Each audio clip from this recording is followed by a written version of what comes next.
Halo, assalamualaikum teman-teman. Jumpa lagi dengan saya Ilham Maris.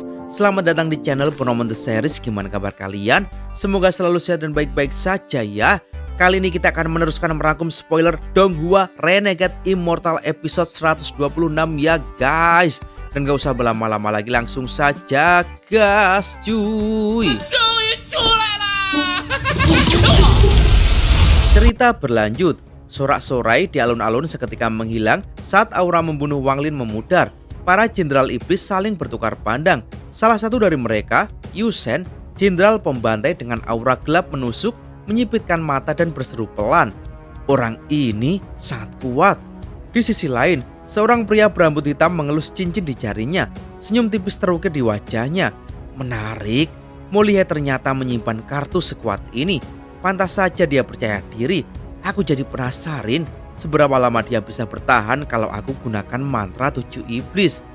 Di kursi kehormatan, Wakil Panglima Swan mengepalkan sandaran tangannya. Tidak berperasaan. Anak ini benar-benar tak bisa ditebak.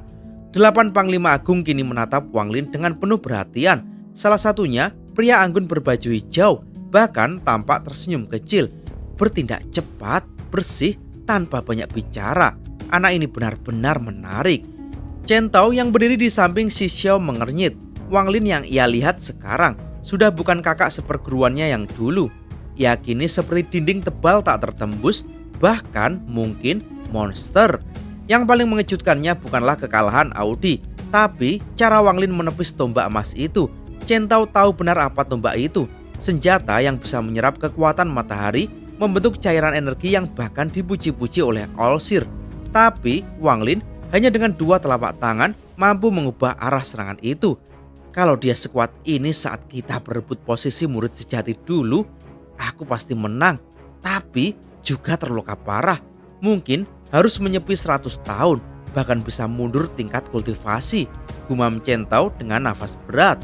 Sementara itu, Molihai tak bisa menyembunyikan senyumnya. Pilihan terbaikku adalah anak ini. Jika aku bisa menjadikannya sekutu, bahkan kepala emas pun harus tunduk suatu hari nanti.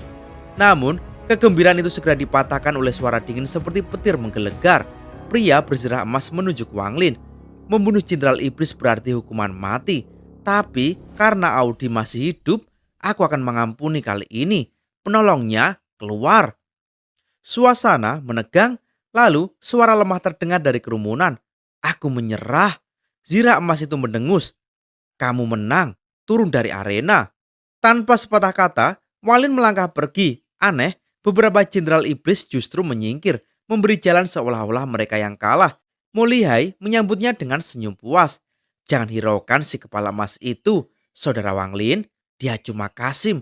Jika nanti aku jadi panglima tertinggi, dia orang pertama yang kuberi pelajaran. Wang Lin hanya tersenyum samar. Namun di tempat lain, jauh di dalam istana kekaisaran, pedang kaisar bergetar dalam formasi. Ia merasakan aura yang membuatnya naik darah, sama seperti yang menghancurkan penjara Hong sebelumnya. Aku akan keluar dan menghancurkan cacingan itu lagi, raungnya dalam hati. Tapi kemudian ia teringat, Kaisar Iblis menyuruhku diam. Kalau aku keluar sekarang, aku bisa dikurung di Danau Naga. Akhirnya pedang kaisarannya menggetarkan nyanyian pedangnya sebelum mengalah. Lalu perlahan ia berubah bentuk menjadi gadis muda berusia 20-an. Mata kristalnya berkilau penuh kemarahan dan setiap injakan kakinya menyemburkan energi pedang ke sekeliling paviliun.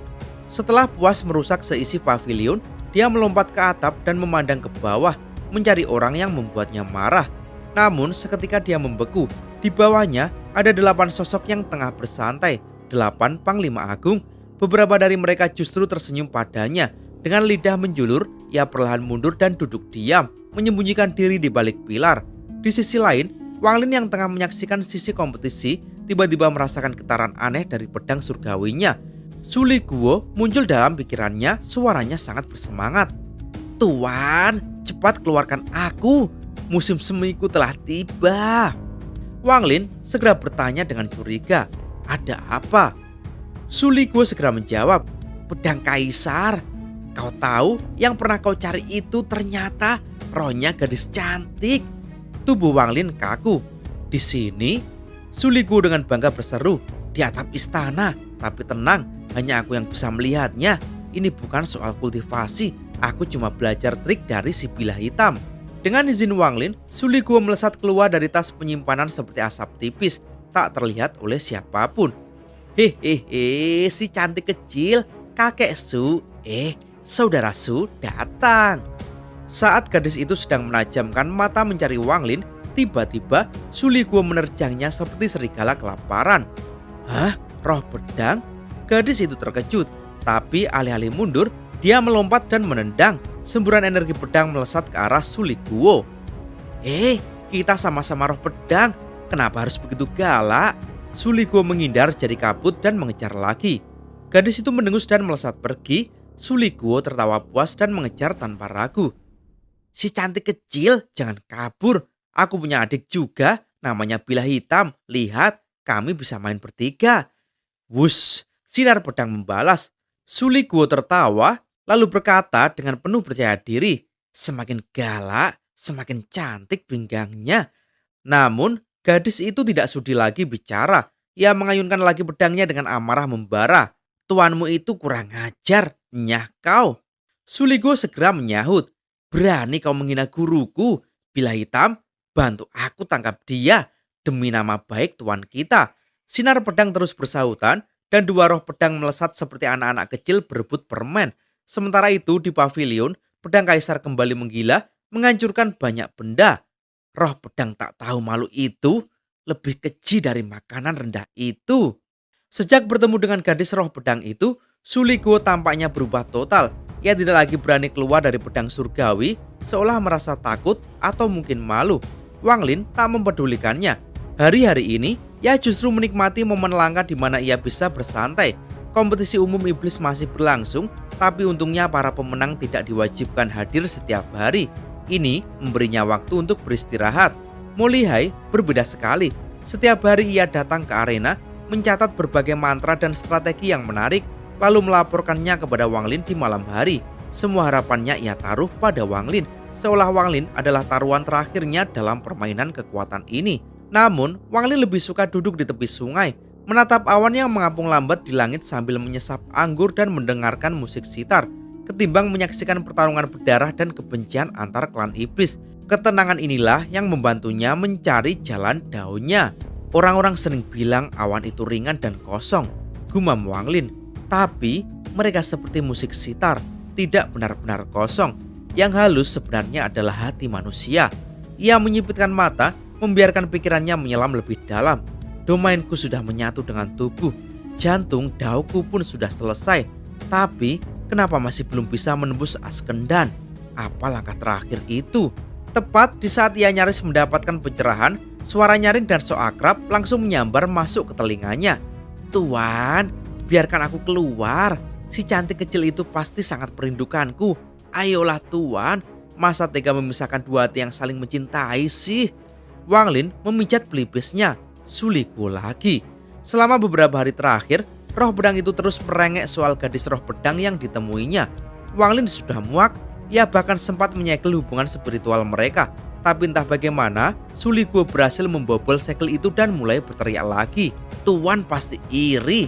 Ya, Anda cemburu karena saya lebih beruntung dari Anda dalam urusan cinta. Su Li Guo menambah bumbu dengan bangga. Tatapan Wang Lin langsung menjadi dingin. Ia tahu Su Li Guo memang setia, tapi hanya jika tuannya lebih kuat darinya.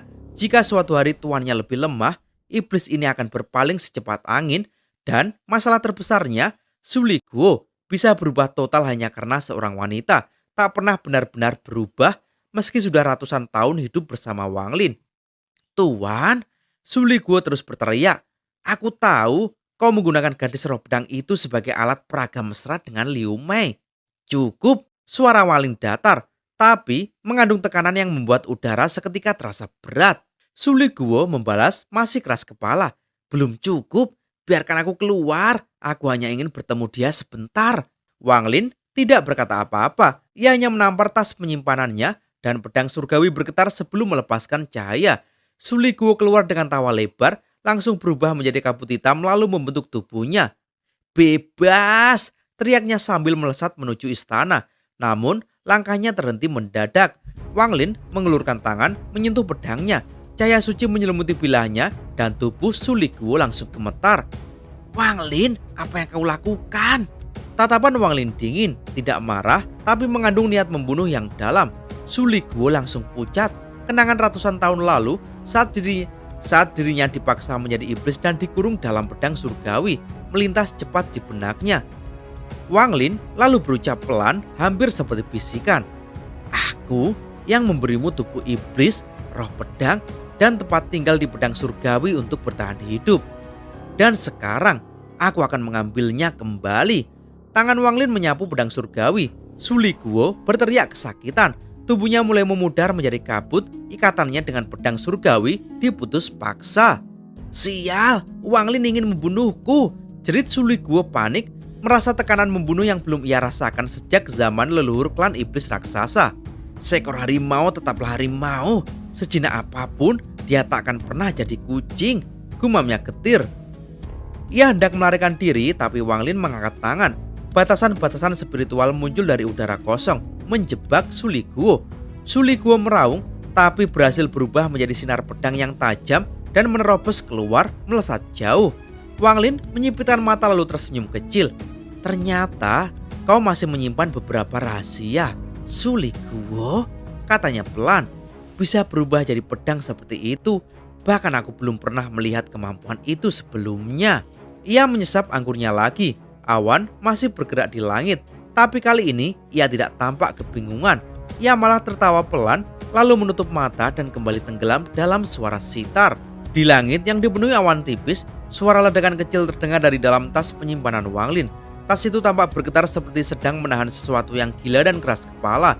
Dia mengibaskan lengan bajunya, menambah beberapa lapis segel baru pada tas itu sambil berkata pelan, "Diamlah." Setelah itu, Wang Lin mengangkat pandangannya ke arah tempat Suliguo menghilang dan berkata dengan suara datar, "Kembali."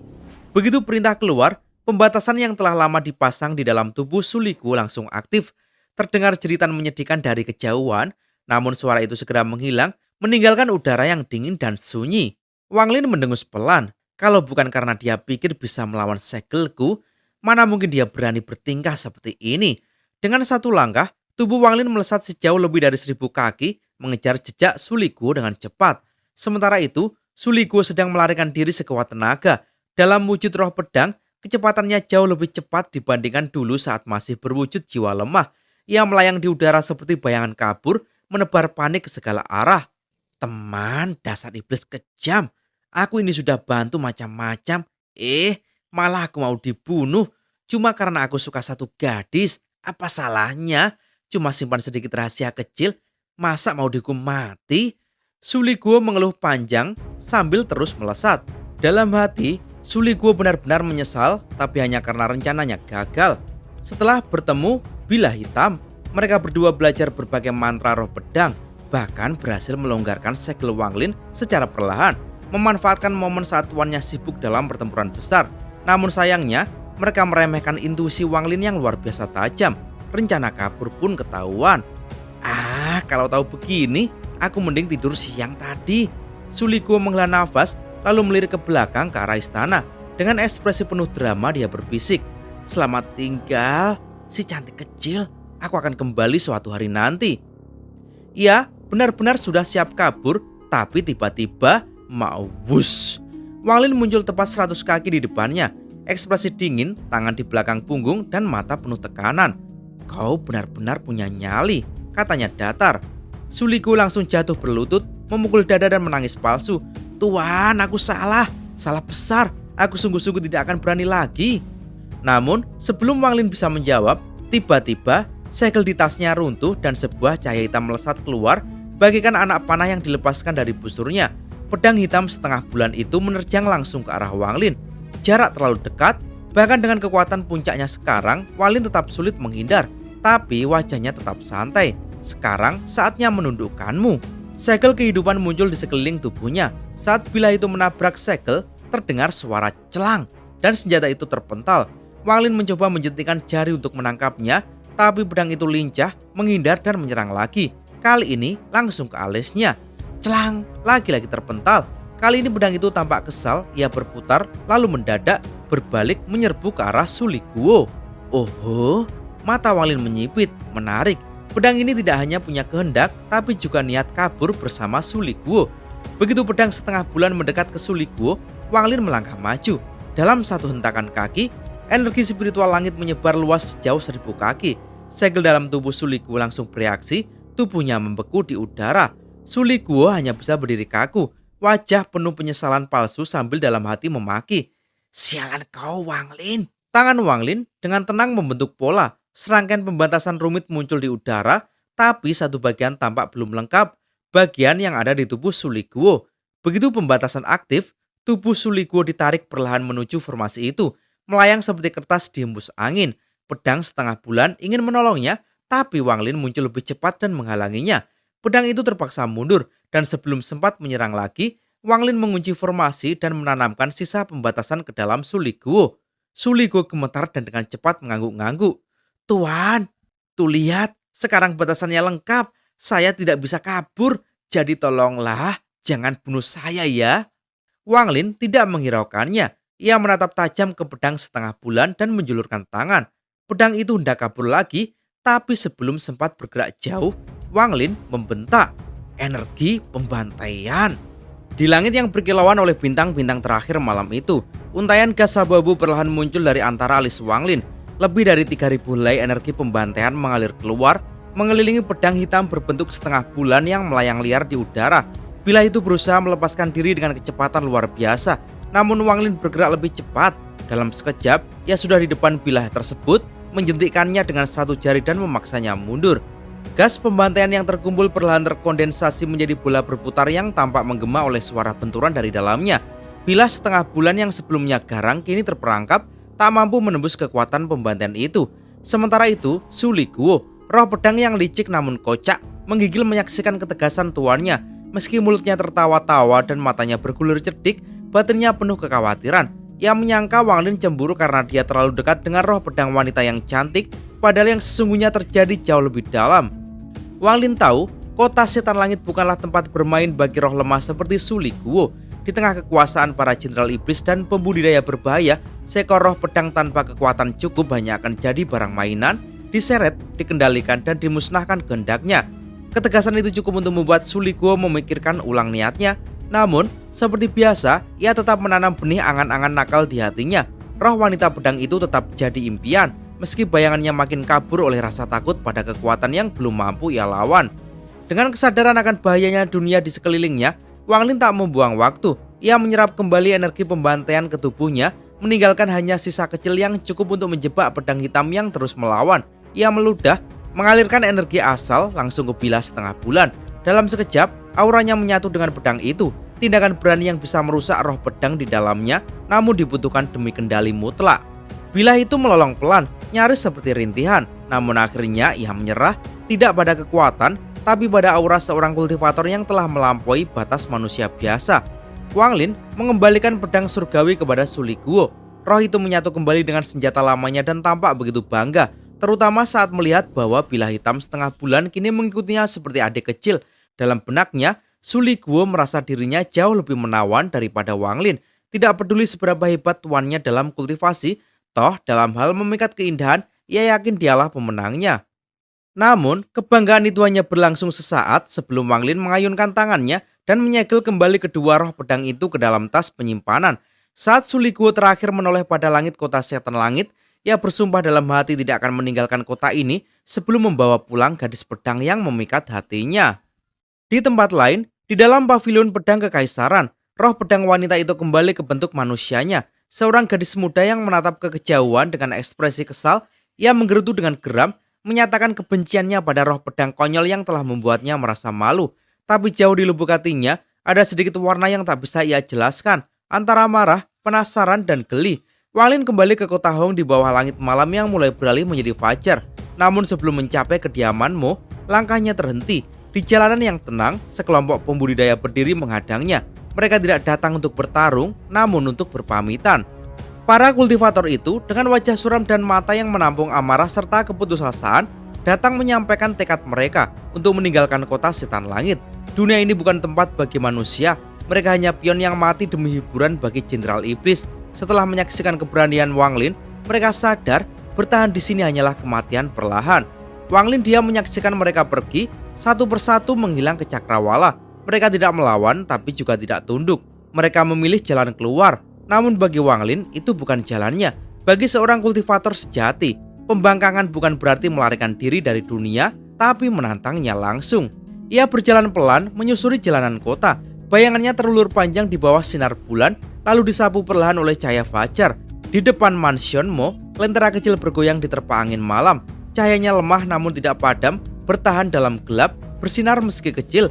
Pemandangan itu menyentuh hati Wang Lin. Ada sesuatu yang bergetar di dalam dirinya, samar namun nyata. Sebuah pemahaman perlahan tumbuh, sebuah pencerahan yang belum matang tapi telah berakar.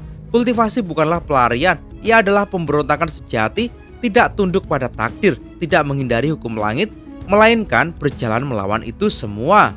Wang Lin yang tidak kembali ke kediaman Mo Lihai, ia justru berjalan perlahan menuju danau, lalu duduk di tepi sungai seperti seorang pertapa tua yang telah melepaskan diri dari dunia. Angin menyapu rambutnya dan suara sitar yang samar terdengar di telinganya. Meskipun tak satu pun senar dipetik di dekatnya, itu bukan ilusi, melainkan gema dari hatinya sendiri. Gema kenangan, kesedihan, dan pemberontakan yang tersimpan di dalam jiwa. Tak lama, sebuah perahu kembali mengapung di sungai. Di atasnya, pemuda yang ia temui beberapa hari lalu berdiri di samping seorang wanita memainkan sitar. Tatapan si pemuda langsung tertuju pada Wang Lin, bahkan sebelum kapal mendekat. Dengan senyum tipis, ia mengangkat cangkir anggur ke arah Wang Lin dari kejauhan, menyampaikan salam tanpa kata. Wang Lin membalasnya dengan anggur dalam kendi, lalu melompat ringan ke atas kapal. Wanita yang memainkan sitar tak terganggu oleh kehadiran tamu baru, seakan musiknya adalah dunia tersendiri yang tak tersentuh oleh realitas. Siang dan malam, Wang Lin duduk di atas kapal bersama pemuda itu. Mereka tidak banyak bicara, kata-kata terasa berlebihan dibanding irama pilu dari sitar yang dimainkan oleh wanita bernama Ming Xuan. Di antara aliran anggur dan musik yang menyayat hati, keduanya menikmati keheningan yang jarang ditemukan dalam hidup para kultivator. Ketika malam jatuh dan cahaya lentera mulai menari di permukaan air, perahu membawa mereka kembali ke dermaga. Wang Lin hendak pergi, namun satu kalimat dari pemuda itu membuatnya berhenti. Tak banyak yang perlu dijelaskan, mereka berdua sama-sama memahami perasaan yang hanya bisa dipahami oleh mereka yang telah kehilangan sesuatu yang tak tergantikan. Malam itu dihabiskan dengan duduk diam, memandangi bulan, dan membiarkan musik menyusup ke dalam hati. Ketika fajar menyingsing, Wang Lin pergi dalam keheningan, meninggalkan perahu, anggur, dan suara sitar di belakangnya. Sementara itu, di dalam kota setan langit, kompetisi umum iblis telah memasuki fase yang lebih brutal. Dari ratusan peserta, hanya 48 jenderal iblis yang tersisa. Darah telah mengalir, terutama dari para pembudidaya yang tak cukup kuat untuk bertahan. Sekte pedang Dalau menunjukkan taringnya. Mereka menahan diri melawan iblis namun ganas terhadap sesama pembudidaya. Pagi itu, suasana kota jauh lebih padat. Semua tahu pertarungan sejati baru akan dimulai ketika 48 jenderal iblis melangkah melewati gerbang setan langit. Niat membunuh mereka seolah membentuk bayangan makhluk purba di udara. Di tengah alun-alun, seorang pria berlapis emas berdiri tegak. Tatapannya dingin, penuh kebencian saat melihat Wang Lin, sang kultivator yang telah melukai jenderal iblis dan mempermalukan mereka. Namun, pertempuran konvensional tidak lagi menjadi inti babak berikutnya. Sebuah perubahan tak terduga diumumkan. Kompetisi kini berfokus pada perang drum iblis. Gendang legendaris yang konon dibuat dari kulit iblis kuno. Siapapun yang tidak cukup kuat akan meledak hanya karena mencoba membunyikannya. Kehebohan pun meledak. Para jenderal iblis saling berbisik dan menduga bahwa kompetisi ini bukan sekedar seleksi biasa. Warisan, promosi, mungkin bahkan tahta, semuanya bisa terkait. Legenda mengatakan bahwa hanya panglima tertinggi surga yang mampu membunyikan drum ini 15 kali. 6 kali sudah dianggap sebagai tanda jenius yang diberkati langit. Suasana di tengah lapangan kota setan langit langsung tegang ketika pria berlapis emas mengumumkan aturan babak ini. Jumlah bunyi drum dari jenderal iblis dan pembantunya akan dijumlahkan. Katanya mantap, tak memberi waktu banyak untuk protes, ia langsung menunjuk ke satu orang. Setan Jenderal Yusen keluar. Seorang pria bertampang dingin dengan baju besi hitam melangkah maju. Setiap langkahnya berbunyi nyaring, menandakan beratnya aura pembunuh yang dia bawa. Sesampainya di depan drum iblis yang besar dan gelap, Yusen menatapnya dengan sorot mata penuh gairah pertempuran. Namun, dia tak langsung bertindak. Ia memejamkan mata, menenangkan nafas, dan menyesuaikan energi spiritual iblis di tubuhnya. Dia tahu betul, drum itu bukan main-main, terbuat dari kulit setan kuno, Satu kesalahan bisa menghancurkannya seketika. Di sisi lain, para panglima berdiskusi dengan tatapan serius. Yusen pasti bisa membunyikannya 4 kali, tapi kalau dipaksa kelima kali, habislah dia. Bisik pria beraroma emas sambil menutup mata lagi. Tiba-tiba, Yusen membuka matanya. Cahaya tajam terpancar seperti dewa perang bangkit dari tidur panjangnya. Ia melompat ke udara, kedua jarinya membentuk pedang, lalu menusuk ke arah drum. Dawong. Suara pertama menggema, menggetarkan kota, tapi serangan itu membuat wajah Yusen memucat. Dia menggertakkan gigi tidak menyerah. Sekali lagi, dia menekan drum dengan kedua jarinya. Dawong. Suara kedua jauh lebih keras. Niat membunuhnya melonjak. Wajah-wajah roh yang menderita muncul di sekitarnya. Menangis, meraung, dan kemudian terserap ke tangannya. Pembantaian jiwa-jiwa. Lapisan pertama. Serunya, tangannya bersinar biru menyala. Dengan raungan, dia menampar drum sekali lagi. Angin dari telapak tangannya menghantam lebih dulu. Dawang. Suara ketiga meledak. Disusul suara keempat hanya sesaat kemudian. Dawang. Setelah itu, Yusen langsung mundur ribuan kaki. Tubuhnya nyaris ambruk. Tangannya mati rasa, wajahnya memerah menahan muntah darah. Namun, dia masih berdiri. 4 kali, teriak pria emas. Pembantu Yusen, maju. Yusen menarik nafas berat dan berkata, "Aku tidak punya pembantu." Penonton nyaris tak sempat bereaksi. Pria emas kembali menunjuk. Setan Jenderal Morphy keluar. Seisi lapangan mendadak sunyi. Sosok pria berambut hitam panjang berjalan maju. Baju besi membungkus tubuhnya dan wajahnya tertutup topeng iblis mengerikan. Langkahnya pelan, tapi setiap langkah seolah menyatu dengan detak jantung orang-orang yang menatapnya. Morphy, dia legenda. 300 tahun lalu dia yang terkuat. Katanya kepalanya diburu negara setan api dengan harga tinggi. Morphy tidak banyak bicara. Tanpa mengatur nafas atau mengumpulkan energi, dia hanya meninju udara. Dawong. Suara pertama menggema. Angin menghantam tubuhnya, tetapi dia tidak bergerak sama sekali. Tak terlalu sulit, gumamnya ringan. Dia maju 10 langkah dan melemparkan pukulan lagi. Dawong. 10 langkah lagi, 1 pukulan lagi. Dawong. 3 kali. Semua orang mulai melongo, tapi Morphy belum selesai. Langkah demi langkah, pukulan demi pukulan. Suara keempat, kelima, dan keenam terdengar, masing-masing seperti auman binatang purba yang mengguncang langit. Penonton mulai bersorak histeris. Morphy, Morphy, Morphy. Baju besinya berguncang, rambutnya berkibar liar, tapi tubuhnya tetap seperti patung baja. Bahkan para panglima menunjukkan wajah kagum. Jika dia bisa membunyikannya 6 kali, aku akan merekomendasikan dia jadi wakil panglima, kata Panglima Bumi Lantang. Setelah ke-6 kalinya, Morphy melirik drum sekali lagi dan tersenyum tipis. 6 kali belum cukup untuk menghentikanku. Lalu dia melompat dan menghantam drum dengan keras. Dawong. Suara ketujuh menggema, mengguncang tanah dan membuat nafas para penonton tercekat. Satu demi satu, legenda pun mulai terukir. Dan cerita pun bersambung. Oke teman-teman, terima kasih sudah nyimak alur cerita kali ini sampai habis. Semoga teman-teman terhibur. Kurang lebihnya mohon maaf ya. Yang namanya spoiler pastinya ada yang meleset soal detail cerita dan episodenya ya. Oke, jangan lupa terus dukung channel ini agar terus berkembang. Dan sampai jumpa di episode selanjutnya. Bye-bye.